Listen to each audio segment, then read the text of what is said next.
Bonjour à tous! Bonjour à tous! Aujourd'hui, on se retrouve donc en compagnie d'Oriane qui va nous dresser un bilan de son premier hiver complet à Montréal, puisque l'année dernière elle est arrivée en janvier et puis l'avait passé au Mont-Tremblant, donc ça permettra d'avoir un petit comparatif puis de voir un petit peu comment s'est passé cette année.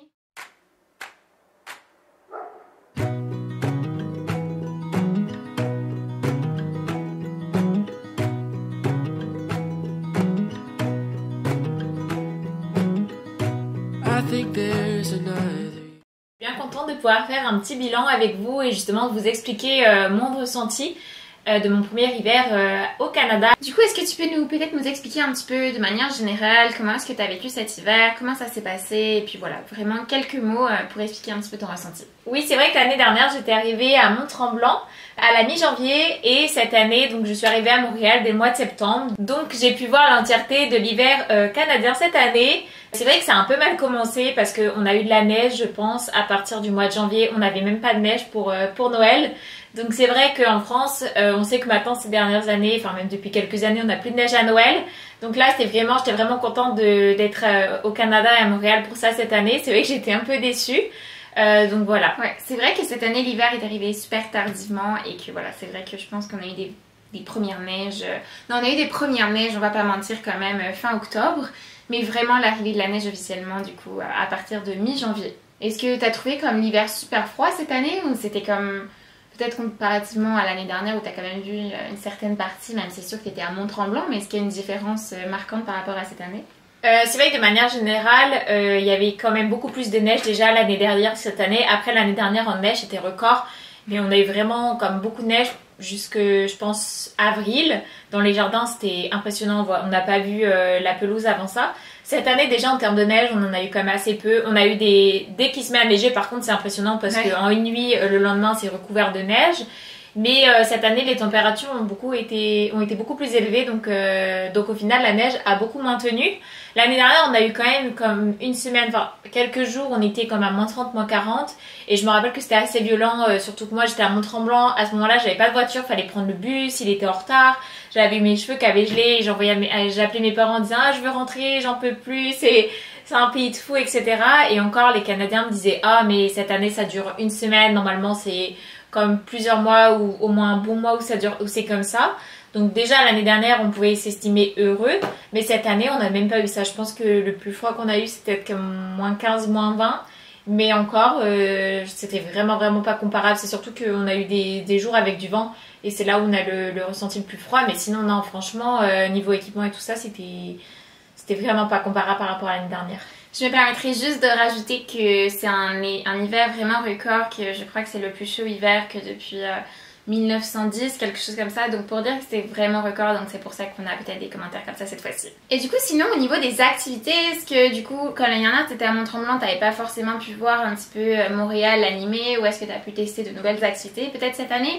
Ou à l'inverse des activités que tu n'as pas fait parce qu'il y a vraiment une différence entre être à Mont-Tremblant et être à Montréal. Donc voilà, peux-tu nous faire peut-être des petits commentaires sur ça? Oui. Alors l'année dernière j'avais eu la possibilité de faire différentes activités, surtout qu'on avait des réductions avec l'hôtel. J'avais notamment fait les chiens de traîneau et je faisais beaucoup de ski. Donc cette année c'est des activités que j'ai pas fait. J'ai fait pas mal de patinage, même si je suis encore débutante. Mais c'est vrai qu'il y a beaucoup d'arénas où on peut faire du patinage, il y a des horaires libres gratuits. Donc là, juste pour préciser que l'aréna c'est comme des zones intérieures, des centres de patinage intérieurs, donc voilà, ça permet de le faire par tout temps. Voilà, et sinon à part ça, vu qu'il y a eu assez peu de neige, c'était assez compliqué de faire vraiment des randonnées avec raquettes, etc. Donc non, c'est vrai que niveau activité de neige, c'est vrai que je me suis consacrée plutôt au patin cette année. Puis c'est vrai qu'à Montréal, il y a énormément de circuits de ski de fond, mais voilà, c'est vrai qu'avec la fonte des neiges, ça a été un petit peu compliqué de faire ces activités-là, ou des activités de raquettes qui sont aussi disponibles, notamment comme nous au Parc Maisonneuve à côté de chez nous, au Parc Jean Drapeau, exactement des choses comme ça. Mais il y a quand même des patinoires à l'extérieur qui ont été ouvertes, donc c'est aussi des choses qu'on a pu faire. Il y en a quand même à différents endroits de la ville qui sont soit gratuites, soit payantes, mais ça c'est vrai que c'est quand même un avantage. Ouais. Est-ce que tu as vu peut-être des activités qu'il y avait dans la ville vraiment pendant l'hiver aussi? L'hiver, les grosses activités, ça va être d'abord les festivals. Il y a Festival Montréal en Lumière avec la Nuit Blanche, donc ça on a pu voir. Et c'est plutôt, oui, tourné autour d'éclairage, de musique, il y a comme aussi des stands pour manger, etc. Et il y a également le Hello Fest, donc c'est quelque chose qu'on n'a pas fait, mais c'est un gros festival qui dure comme un mois, je pense, 1 ou 2 mois entre janvier et février. Un mois, je pense, ouais. Et c'est un petit peu de la musique électro. Il y a des personnes. Pas forcément électro, il y a de tout. Il y a des chanteurs français qu'on connaît généralement. Il y a un peu de tout. C'est une large programmation quand même. Ouais, mais c'est vrai que c'est quelque chose qu'on n'a pas fait. Sinon, la grosse activité, c'est aller voir les matchs de hockey. Parce qu'il y a quand même une grosse équipe à Montréal. Ouais. Et puis il y a l'équipe de Laval également qui se développe. Et Amine a pu aller voir. Ouais. Je suis allée voir cette année, contrairement à l'année dernière où je n'étais pas allée, je suis allée voir un match des Rockets à Laval. Donc voilà, c'est l'équipe qui est super bien, qui joue, je pense, comme en Ligue 2. C'est vraiment face à des équipes États-Unis et Canada. Donc ça, c'était super cool parce que c'est vrai que l'équipe des Canadiens à Montréal, c'est quand même un coup vraiment excessif.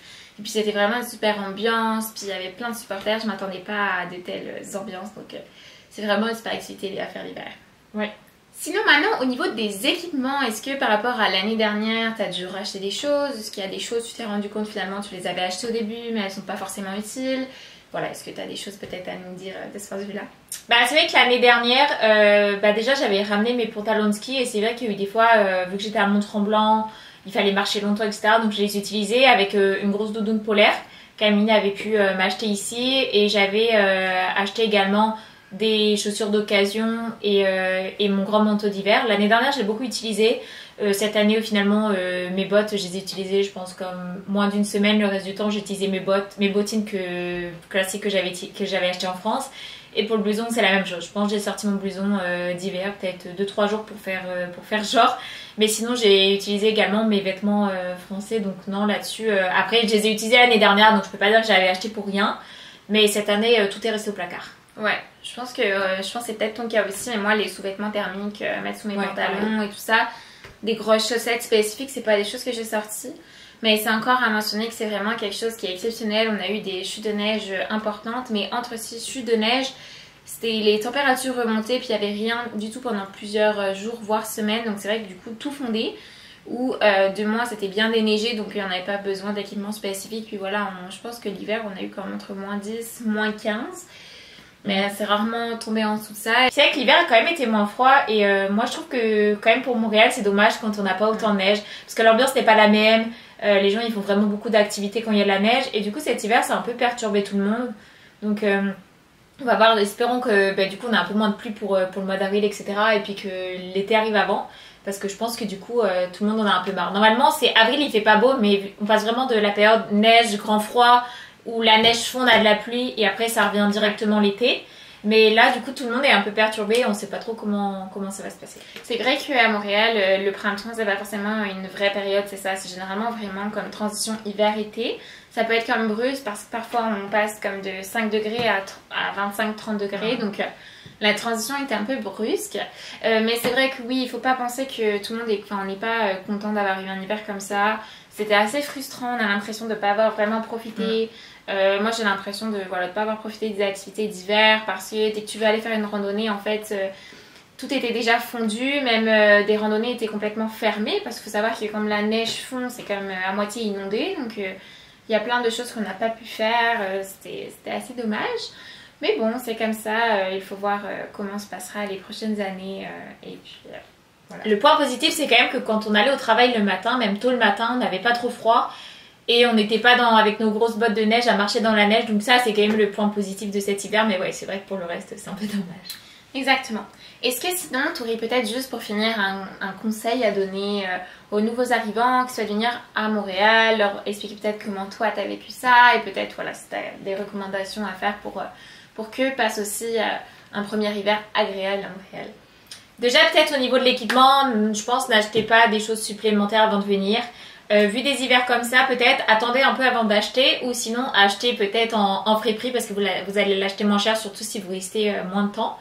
Mais sinon, voilà, je pense dès qu'il y a de la neige, commencez à en profiter parce qu'on ne sait pas comment ça va le faire. Apprenez à patiner ou sinon, achetez des patins, ça c'est sûr que ça va vous servir parce que moi vous pourrez le faire en intérieur. Et puis sinon c'est quand même le fun, mais c'est vrai que cette année au niveau des activités, on a moins profité. Mais voilà. Puis c'est vrai qu'il faut quand même remarquer que l'hiver ici est quand même super ensoleillé. On ne voit pas comme en France avec des 2-3 mois sans soleil, de la pluie tous les jours. Non, on a vraiment eu beaucoup de jours ensoleillés. Donc c'est sûr que ça permet de contrebalancer puis de passer quand même un bon hiver. Moi, que ce soit l'année dernière ou cette année, c'est vraiment une réflexion que je me fais et je pense qu'elle est assez unanime pour tout le monde. Et ensuite, c'est ça, il faut vraiment pas hésiter à sortir. C'est sûr que des fois, il neige, il fait pas beau, mais il faut quand même essayer de sortir, c'est ça. Il y a plein d'activités qui sont faites dans les cafés, aller dans les arénas en intérieur, aller voir un match de hockey. Il y a des choses qui sont gratuites aussi, on n'est pas obligé de faire toutes les activités payantes. Ça, c'est sûr, mais voilà, il y a beaucoup de choses qui sont faites. Les gens sortent énormément. L'hiver, c'est fou, c'est que les restaurants sont quand même pleins. Donc c'est ça, il faut. C'est sûr que la journée où il fait moins 30, on va peut-être revoir notre sortie, mais c'est sûr que s'il fait moins 5, moins 10 et on commence à dire ah non, vraiment, je ferai rien, ça peut être difficile. Après, chacun voit comment il veut s'organiser, mais c'est ça, c'est vraiment quand même profiter de l'hiver, voir le côté positif et les activités à faire, les rencontres, tout ça. Et puis c'est sûr que je pense que c'est la meilleure solution pour passer un bon hiver. Puis sinon, autre bon conseil, essayez de négocier vos vacances parce que ici, pour aller en vacances dans le sud, ça coûte vraiment pas cher. Donc, partir une semaine au Mexique, ça sera vraiment, ça sera vraiment pas cher. Donc ça, c'est aussi un point important à prendre en compte, c'est qu'au final, l'hiver est long, mais la plupart, ils partent quand même en vacances à ce moment-là. Donc vous aurez le moyen d'aller prendre un peu de vitamine C à ce moment-là. C'est vrai que beaucoup de personnes partent pendant les vacances de février. Et aussi là on va avoir les vacances de Pâques et voilà, énormément de personnes partent à ce moment-là, aussi en Floride, là je pense que tout le monde va en Floride. Mais ouais, c'est sûr qu'il y a quand même cet avantage là, c'est vrai que beaucoup de personnes coupent et vont un peu voir du soleil, puis finalement c'est pas si loin que ça pour aller à 30 degrés sur la plage. Honnêtement en avion je pense que c'est comme 4 heures, donc vraiment vous inquiétez pas. Et la Floride c'est encore plus proche, donc il y en a même qui vont en voiture, donc pour vous expliquer un petit peu, mais voilà, je pense que... C'est ça, je pense qu'on a bien dressé le bilan un petit peu de ton hiver. Je pense que du coup, juste un dernier comparatif finalement, qu'est-ce que tu préfères entre un hiver à Montréal et un hiver au Mont-Tremblant? L'hiver à Mont-Tremblant, je dirais que c'est quand même l'avantage de pouvoir faire du ski et d'autres activités en plus qui sont vraiment dans la nature. Et ça, c'est vraiment agréable de pouvoir aller skier tous les jours parce qu'on a un pass. Ça, c'est vraiment le plus gros avantage. L'avantage par contre de Montréal, je dirais qu'on souffre quand même moins du froid parce qu'on est vite en intérieur, etc. On peut prendre les transports, on n'a pas à attendre le bus pendant une demi-heure dehors. Ouais. Donc ça c'est vraiment l'avantage. Puis il y a quand même beaucoup plus d'activités en intérieur, donc voilà. C'est ça.